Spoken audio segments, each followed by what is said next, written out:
Imagine waking up to find your unhackable crypto just got hacked. Well, kind of. Now, Monero, the privacy coin king, just took a 51% punch to the gut, and nobody saw it coming.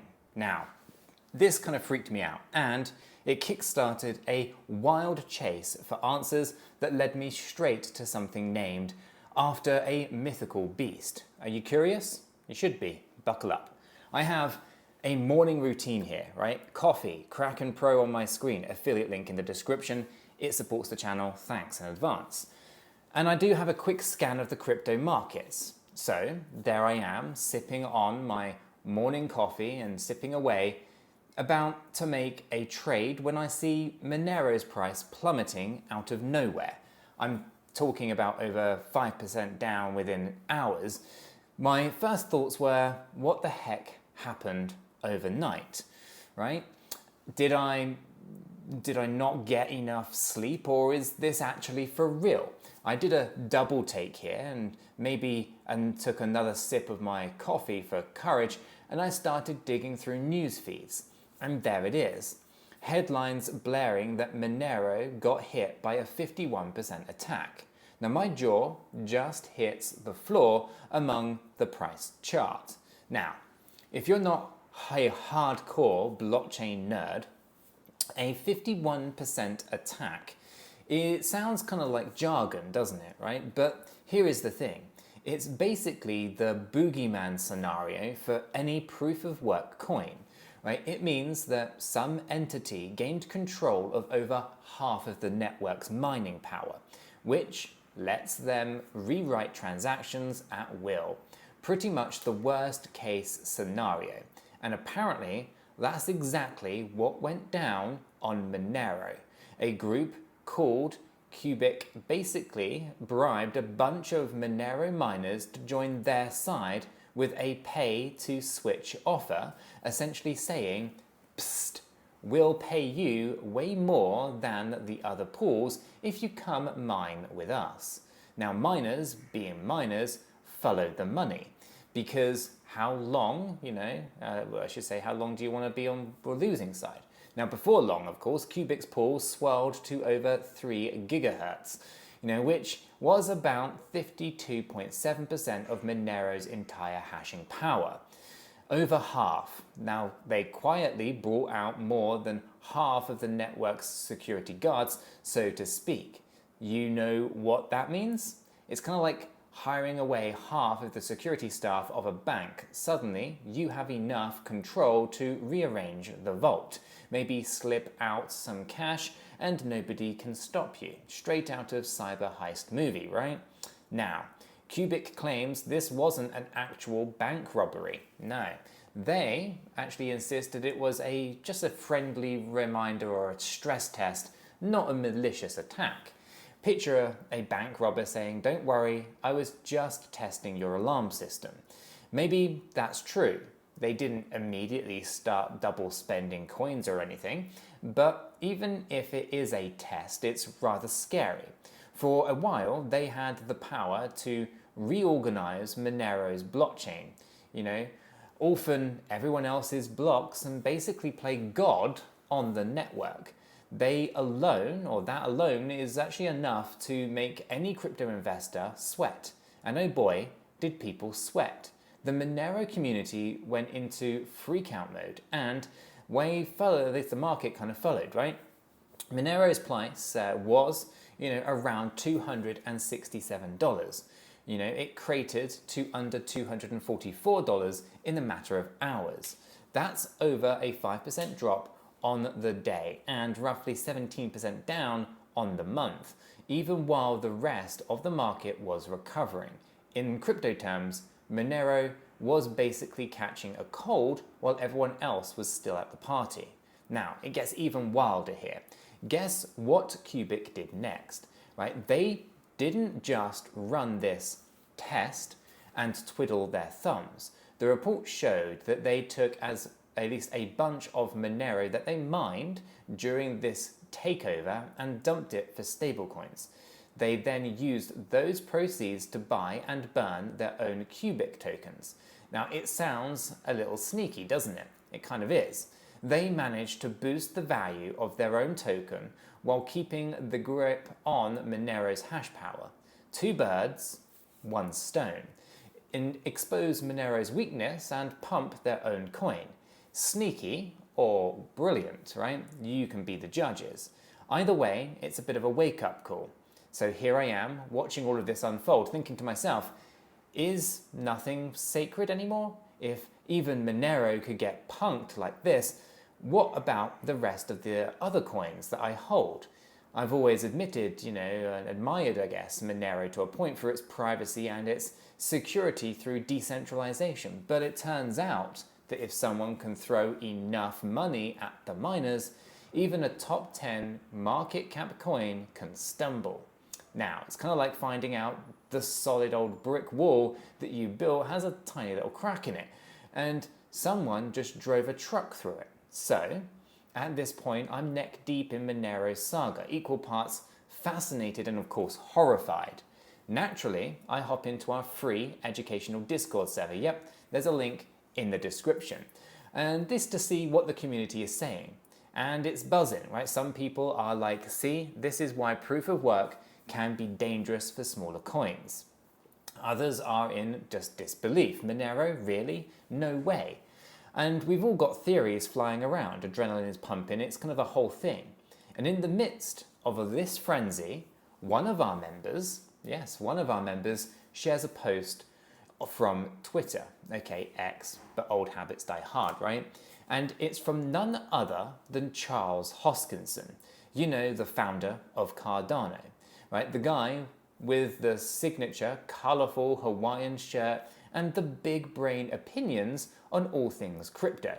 And Charles is loving this moment, right? Hoskinson, being Hoskinson of course, jumps into the fray with an "I told you so" vibe in his tweet. He basically says, this is exactly why we built something called, Minotaur for Cardano's Midnight project, right? He's, practically waving a flag that reads multi-resource consensus for the win. Now, in fact, he wrote that Minotaur's multi-resource consensus ensures checks and balances so that no one singular attack can take over the network. It's a bold claim, right? Well, my first reaction is a bit of an eye roll, a bit of a chuckle, but I mean, of course, right? He is going to use this opportunity to prop up his own new tech, right? Wouldn't you, after all? Right, it's a classic one too, right? One network's crisis becomes another project's marketing material. But under the snark, I'm intrigued because I'm thinking to myself, after Charles, you have my attention, right? What the heck is this Minotaur thing? And, can it really stop what just happened to Monero?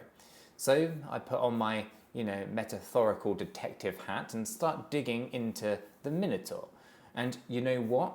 The concept is actually pretty genius, right? Minotaur is essentially a hybrid consensus mechanism. Fancy terms aside, of course, if it kind of means that Cardano's Midnight network, it won't rely on just one way of securing itself. Instead, it uses a blend of proof of work and proof of stake. In other words, multiple resources contribute to the consensus. So think of it like this. In Monero and Bitcoin and many others, in fact, miners with hashing power call all of the shots. So in a pure POS system, like Cardano itself, it's a stakeholder with coins who actually have the power. Now, each has its strengths, but each can be overwhelmed if one group accumulates too much of that single resource, hash power or coins. Now, Minotaur says, why not both? Right? It's kind of like requiring both keys to open your crypto vault instead of just one. Now, if some attacker wants to control the network, they would actually need to dominate in two different arenas simultaneously, right? The brute computational power and the staked coin holdings. Right? Now that's exponentially harder to actually pull off. Now you can bribe some miners, maybe, but you can also somehow buy up and stake the majority of all of the coins, or vice versa, right? good luck with that, buddy. Now, here is the fun analogy. Remember Minotaur from Greek mythology, right? Half man, half bull monster. Now, the name isn't a coincidence here, right? Proof of work is like the bull, the raw power and force. Proof of stake, or POS, is like the human side, all about ownership and strategy. Now, Minotaur and consensus, or the consensus, is a fusion of the two then. So if you want to beat the beast, you better bring both brains and brawn, right? Because one alone won't cut it.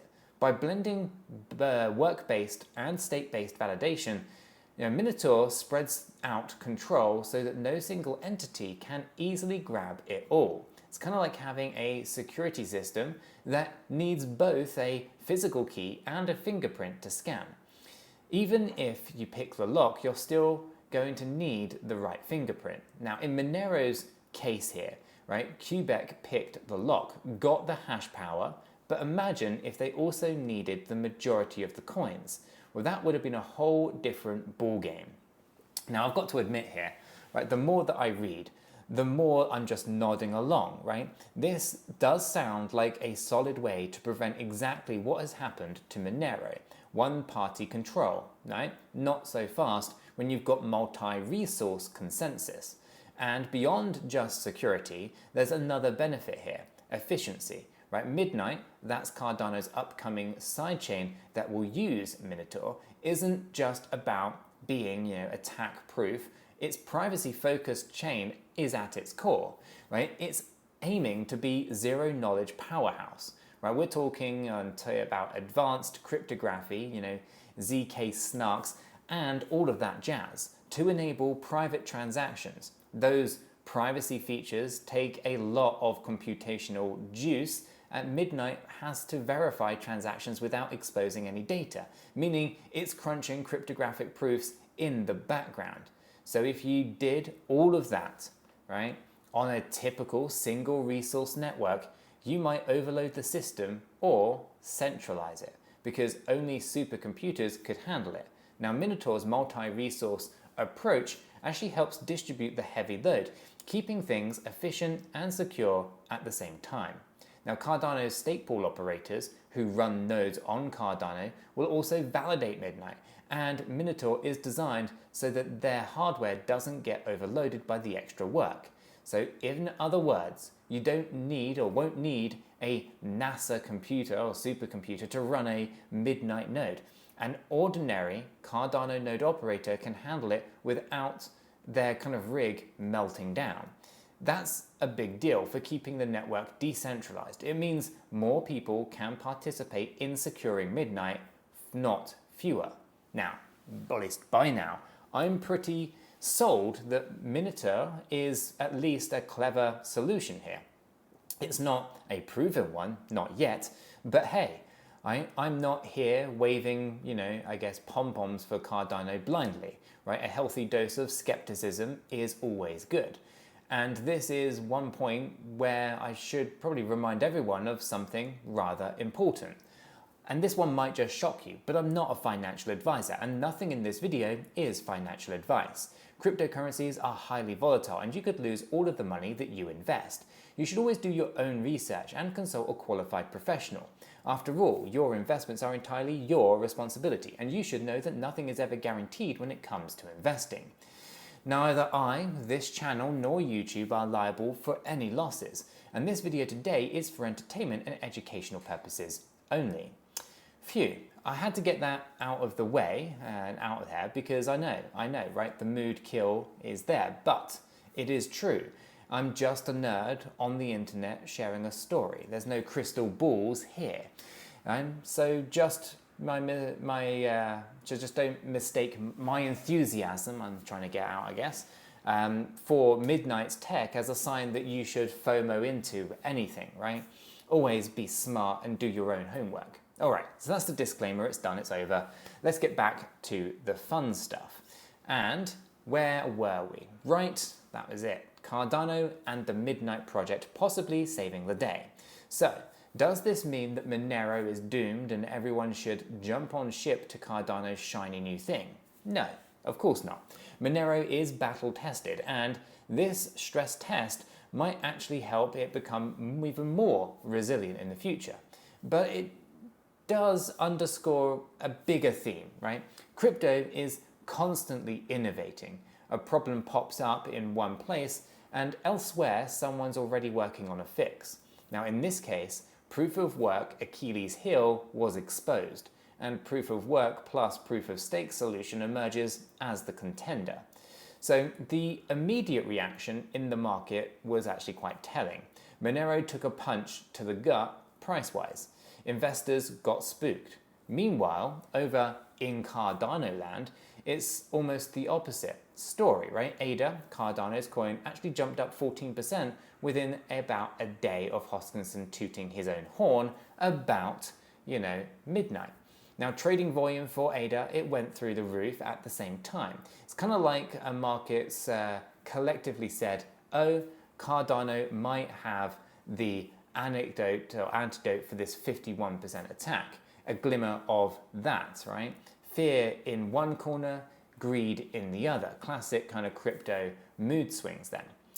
There were even analysts predicting that if Midnight delivers on its promises, ADA could reach new highs, right? Now, I'm not endorsing those predictions, right? Take them with a salt, or at least a salt mine or a piece of salt, not just a grain here, right? But it does show just how quickly the sentiment can shift, right? When there's a narrative like, hey, we've solved a big problem in crypto, it's kind of poetic, right? Monero's pain becomes Cardano's gain, at least in the kind of short term. And just when you think that this story can't get even more crypto, right? Here comes the airdrop plot twist, and that is right. Our adventure isn't over without some free tokens, right? So while I'm diving or deep diving into Midnight and Minotaur, I do discover that the Midnight network is doing a massive airdrop of the upcoming token, fittingly called Night, right? Now, in fact, it's the largest airdrop of 2025. It might even be the largest airdrop that we've ever seen, from at least what I've read. Now, they've nicknamed it the 𝗗𝗄𝘀 drop, and they are not doing this airdrop in the kind of usual way. No, these guys are casting a wide net across 8 different blockchain networks. Basically, they want to attract users from all over the crypto ecosystem, from the Midnight community, or at least into the Midnight community from day one. So here is how it works, right? A snapshot was taken on June 11th, 2025 of wallets on 8 different blockchains, right? Now, if you had at least $100 worth of any of those chains' native tokens in a wallet at that particular time, congratulations, you are eligible for some free Night tokens. Now, it's pretty inclusive list here, right? Bitcoin, Ethereum, Cardano, obviously, Solana, BNB, Avalanche, XRP, and even Brave's BAT token, right? That covers a huge list of crypto users. The total pool is around 24 billion Night tokens, which they're going to be distributing in the first phase. Half of that, so 12 billion, is reserved for Cardano's ADA holders. Bitcoin holders get a big chunk, 20% of the airdrop. The remaining 30% is split between ETH, XRP, Solana, Avalanche, BNB, and BAT. Right? Communities based on what they held at the time of the snapshot. It's kind of like Opera saying, you get some tokens, you get some tokens, everybody gets some tokens. So the idea is clearly to get a lot of different crypto people to pay attention to Midnight. And I've got to say, as marketing strategies go, free money is one of the best ones out there. Free, potentially valuable money anyway, right? Now, before you all race off checking your wallets, there is a catch. These Night tokens aren't instantly usable, right? The Midnight mainnet isn't even live yet. So what they're done is pretty clever, right? You can claim your allocation now if you want to, but the tokens will unlock gradually over time once Midnight launches. No immediate Lambo for you guys, I'm sorry. Now, specifically, the tokens will be vested over 360 days after launch. They'll unlock in chunks, roughly 25% every 90 days, and spread across 4 random dates in that period so that nobody knows the exact at least exactly when each chunk unlocks. They will stagger this release, and it is meant to prevent speculative dumping. So you know how it goes with typical airdrops. Day one, everyone gets their tokens, the price rockets and immediately dumps, right? Now, the Midnight team is trying to avoid that chaos by making sure that you can't just dump all of your tokens all at once. It's pretty smart move to encourage people to stick around and to actually use the network rather than just cashing out. There's also a bit of a time limit on claiming. You only get a 60-day window to raise your hand and actually claim your night tokens. The Glacier drop went live around early August, so if you're watching this when it drops, the clock is ticking. If people don't claim their allocation in time, those unclaimed tokens don't just vanish. They get moved to something called the scavenger mine. The scavenger mine is basically a round 2 where anyone who's missed out, or even those who have claimed, can potentially perform certain tasks on chain, or even mining activities to earn a share of what is left. It's kind of like if there are leftover cookies because not everyone came to the party, those who did show up can complete a fun game to get the extras. Now, I actually love that idea. It's very much in the spirit of use the network, get the rewards. And it ensures that the tokens eventually end up in active participants, all right, or at least with them. So of course, after learning all of this, I had to check if I'm eligible for this airdrop. I did have some ADA in a self-custody wallet, and sure enough, that qualifies. I might have, or might not have done a little happy dance when I did verify that, but the claiming process was pretty straightforward. They've got a dedicated site where you can connect a wallet, and it tells you if you've got anything waiting, right? And hey, the claim, and boom, you're kind of secured your allocation. It sits there until mainnet launch and then gradually becomes available. Now, I made sure, to follow the official links. Scams are absolutely everywhere, people. So if you're trying to claim, double check that you're using the legit Midnight site. Our Discord community was all over this. Airdrop too, so we've had people sharing step-by-step instructions and kind of warning about the fake websites too. Honestly, you gotta love how the community looks out for each other in moments like this. So if you're not already in the Discord, get in there. It's completely free. It's in the link is in the description down below, and you can get the official links from there as well. It's basically my go-to hub for all the tips, debates, and the occasional spicy meme. Anyway, what a week it's been, right? This whole journey started with me almost spitting out my coffee again all over this Monero hack, and ends with me learning about a cutting-edge blockchain and even snagging some tokens for a network that isn't even live yet. Crypto never disappoints in the plot twist department.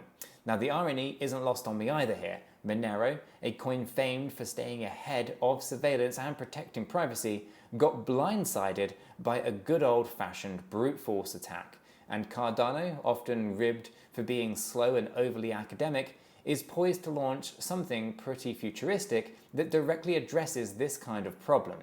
It's the tortoise and the hare, but in blockchain form.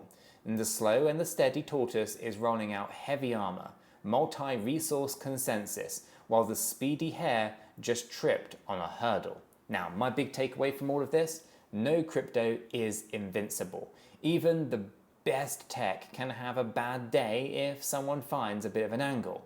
But also, no crypto setback is permanent, just because there's always innovation around the corner.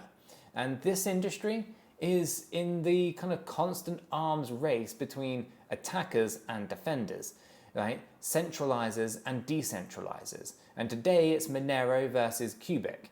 Tomorrow it might be some other coin facing a new challenge. And maybe the solution that saves the day next time will come from a project we're not even paying attention to right now. I find that exciting. It means that there's always a reason to keep on learning and to keep your mind open. And on a broader note, I think that we might actually be seeing the start of a trend towards these hybrid consensus models. If Minotaur, proves itself, single resource systems, all POW or POS, have these vulnerabilities, and this Monero episode highlighted this neon light. Now, that's a big name figure like Hoskinson, has planted a flag saying that our hybrid can, prevent just that. Don't be surprised if other projects start touting similar approaches. Decentralization maxis will love it if it works, because it could mean that no more 51% boogeyman is lurking in anyone's closets. It's an evolution of this space, kind of like how we went from single-threaded processors to multi-core processors once we hit the limits of one core. Now, why rely on one resource when you can safely juggle several?